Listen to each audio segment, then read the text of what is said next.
दोस्तों, welcome back to unit 4 of our modern Indian history series. Unit 3 में हमने देखा कि कैसे डच ट्रेडर्स ने कॉर्पोरेट सिस्टम बनाया, स्पाइस आइलैंड्स पर कंट्रोल बनाया और कैसे बैटल ऑफ कोलाचल और बैटल ऑफ बेजरा में उनका मिलिट्री पावर सिस्टमेटिकली खत्म हो गया। आज के एपिसोड में हम उस पावर की बात करेंगे जिसने आगे चलकर पूरे इंडियन सबकॉन्टिनेंट पर राज किया। जी हां, द इंग्लिश यानी ब्रिटिश ईस्ट इंडिया कंपनी। इस यूनिट में हम समझेंगे कि कैसे लंदन के स्मॉल मर्चेंट्स का एक ग्रुप, जिसे मर्चेंट एडवेंचरर्स कहा जाता था, दुनिया की सबसे बड़ी इंपेरियल पावर बन गए। हम क्वीन एलिजाबेथ वन के 1600 के चार्टर से लेकर जहांगीर के कोर्ट में कैप्टन विलियम हॉकिंस और सर थॉमस रो की एंट्री और उसी तरह से मद्रास, बॉम्बे और बंगाल के स्थापना की पूरी कहानी डिटेल में समझेंगे। सबसे पहले समझते हैं कि इंग्लिश ईस्ट इंडिया कंपनी का बर्थ किस बैकग्राउंड में हुआ।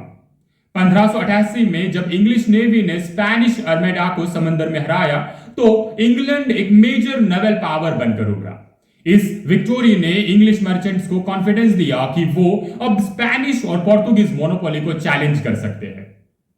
साइमल्टेनियसली रैल्फ फिच नाम के एक इंग्लिश ट्रैवलर ने ओवरलैंड रूट से इंडिया और साउथ ईस्ट एशिया ट्रैवल किया था और लंदन लौटकर वहां के बिजनेसमैन कम्युनिटी को एशियन मार्केट्स के मैसिव वेल्थ के बारे में बताया।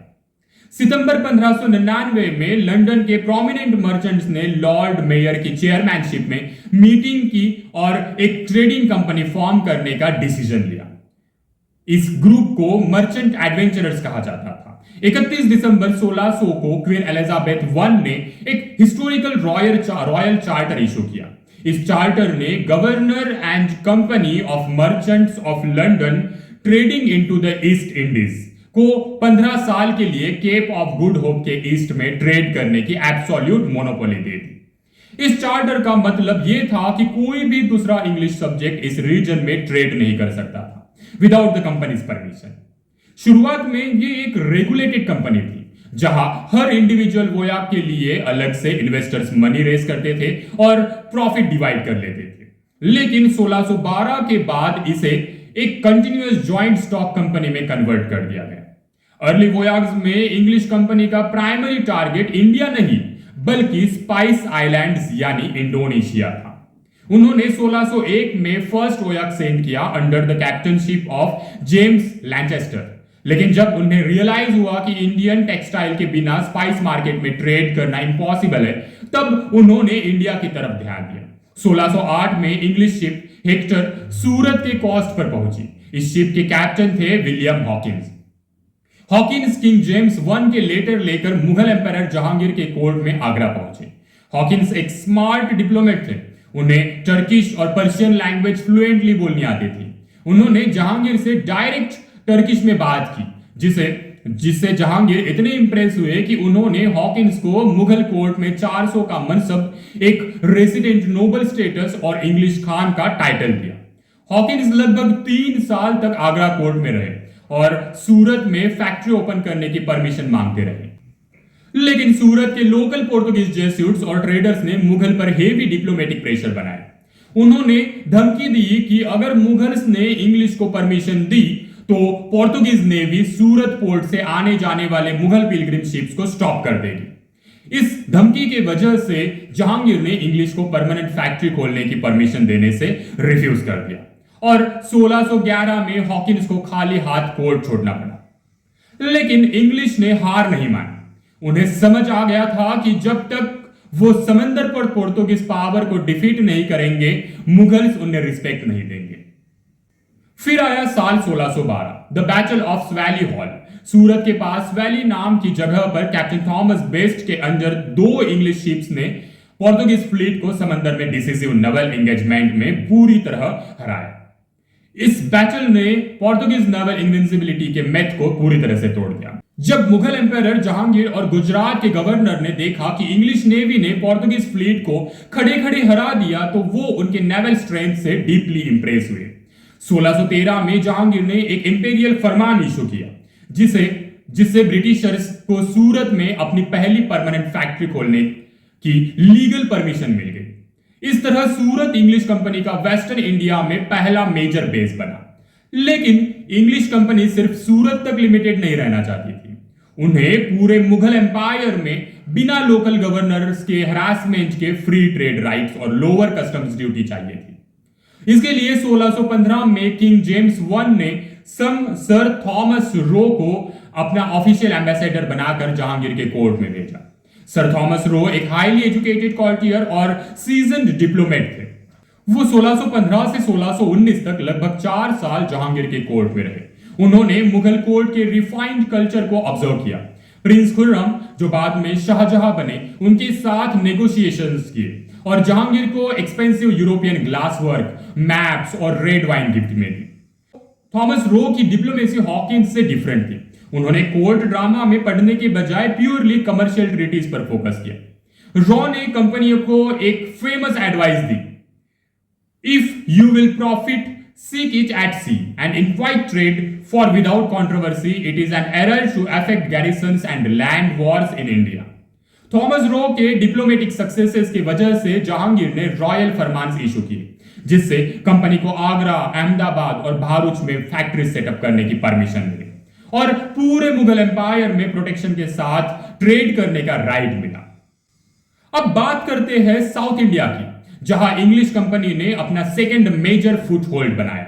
साउथ इंडिया में मुगल एम्पायर का डायरेक्ट कंट्रोल नहीं था। वहां लोकल नायकाज और सुल्तान्स रूल करते थे। 1611 में इंग्लिश ने कोरोमंडल कोस्ट पर मसूलीपट्टनम में अपनी पहली साउथ इंडियन फैक्ट्री शुरू की, लेकिन मसूलीपट्टनम गोलकोंडा सल्तनत के अंडर था और वहां डच कंपटीशन बहुत हाई था। इसलिए इंग्लिश एक ऐसी जगह ढूंढ रहा था जहां वो अपना खुद का फोर्ट बना सके। 1649 में फ्रांसिस डे, जो कंपनी के फैक्टर थे, उन्होंने चंद्रगिरी के लोकल रूलर जमेरला वेंकटाधिकारी नायका से कोरोमंडल कोस्ट पर एक छोटा सा कोस्टल स्ट्रिप लीज पर लिया। इस स्पॉट का नाम था मद्रासपट्टनम। लीज एग्रीमेंट के अकॉर्डिंग कंपनी को वहां फोर्ट बनाने, कॉइन्स मिंट करने और लोकल कस्टम्स रेवेन्यू कलेक्ट करने के राइट मिले। यहां इंग्लिश कंपनी ने फोर्ट सेंट जॉर्ज की स्थापना की। फोर्ट सेंट जॉर्ज इंग्लैंड के बाहर उनका पहला फोर्टिफाइड टेरिटरी था। इस फोर्ट के अंदर यूरोपियन पॉपुलेशन रहती थी, जिसे व्हाइट टाउन कहा जाता था, और फोर्ट के बाहर इंडियन वेवर्स, मर्चेंट्स और क्राफ्ट्समैन की सेटलमेंट थी, जिसे ब्लैक टाउन कहा जाता था।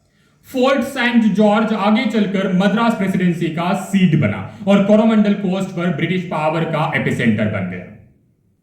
वेस्टर्न कोस्ट पर एक और हिस्टोरिकल ट्रांसफॉर्मेशन हुआ। सूरत लैंडलॉक्ड पोर्ट नहीं था, लेकिन वहां मुगल ऑफिशियल्स का कंटिन्यूअस इंटरफेरेंस था।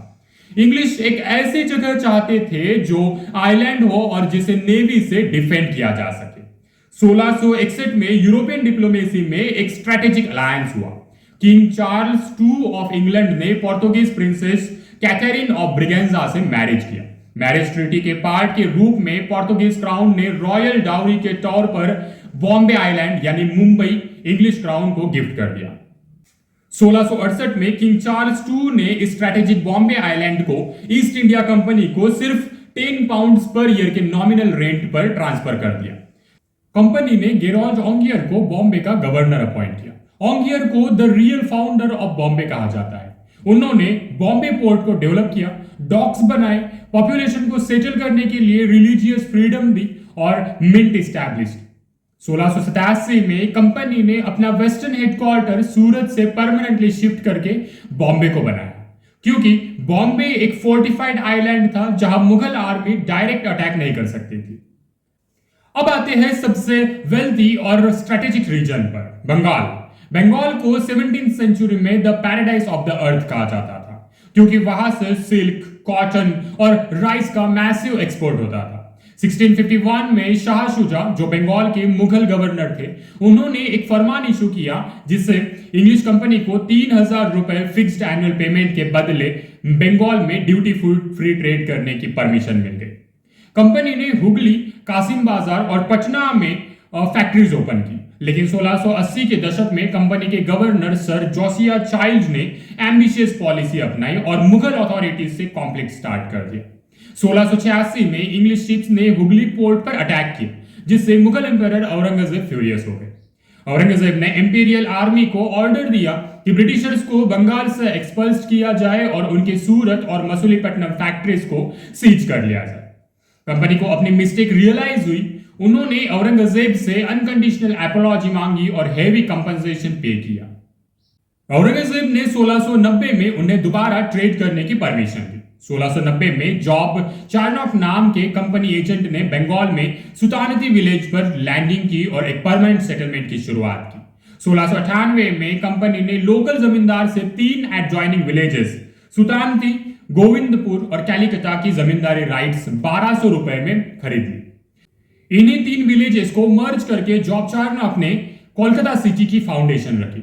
1700 में कंपनी ने इस सेटलमेंट को फोर्टिफाई करके फोर्ट विलियम नाम दिया, जो किंग विलियम III के नाम पर था, और आगे चलकर फोर्ट विलियम बंगाल प्रेसिडेंसी का हेडक्वार्टर बना। समराइज करें तो इंग्लिश ईस्ट इंडिया कंपनी की अर्ली सक्सेस के 4 मेन पिलर्स थे।